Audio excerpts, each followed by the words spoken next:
गुना में अमानत में खयानत का मामला सामने आया है। गुना कलेक्टर की जनसुनवाई में आवेदन देकर श्रीराम कॉलोनी निवासी रवि यादव ने मीडिया को जानकारी देते हुए बताया कि मेरे पिताजी राजेंद्र सिंह यादव पुत्र भगवान सिंह यादव के स्वामित्व की भूमि पर बटियादार ने ही कब्जा कर लिया है। उक्त भूमि गुना तहसील के अंतर्गत आने वाले ग्राम मोतीपुरा पटवारी हल्का नंबर 50 भूमि सर्वे क्रमांक 17/1/1 है। उक्त भूमि मेरे पिता ने हरनाम लोधा को शारीरिक कमजोरी आने के कारण अपने स्वामित्व की जमीन बटिया पर खेती करने के लिए दी थी। जब हम खेती करने लायक हो गए तो हमारे पिताजी हमें अपनी भूमि पर खेती करने के लिए पहुंचे तो वर्षों से ईमानदारी से खेती करने वाले हरनाम की अचानक नियत में खोट आ गई और वह हमसे कहने लगा ये जमीन अब मेरी हो गई, अब मैं जहां से अपना कब्जा नहीं छोड़ सकता, और वह हमसे लड़ने झगड़ने लगा। हमारे पापा लड़ाई झगड़े से बहुत डरते हैं, वह हमें वापस लेकर गुना आ गए। हमें प्रशासन पर पूरा विश्वास है कि वह हरनाम लोधा पर कानूनी कार्यवाही करके ये हमें आज आप हमारे कलेक्टर साहब की स्वामित्व की जनसुनवाई में भूमि आए पर आवेदन लेके, कब्जा क्या समस्या लेके दिलवाएंगे। आए?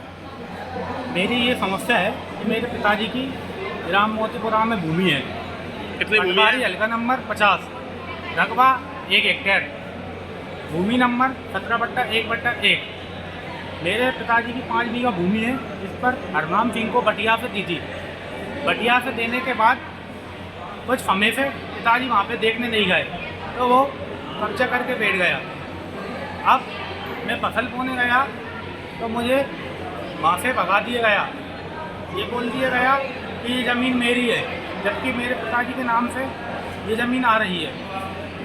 इसमें पीएम किसान सम्मान निधि के पैसे भी आते हैं, सीएम किसान सम्मान निधि के पैसे भी आते हैं। सारी योजना का लाभ मेरे पिताजी को मिलता है।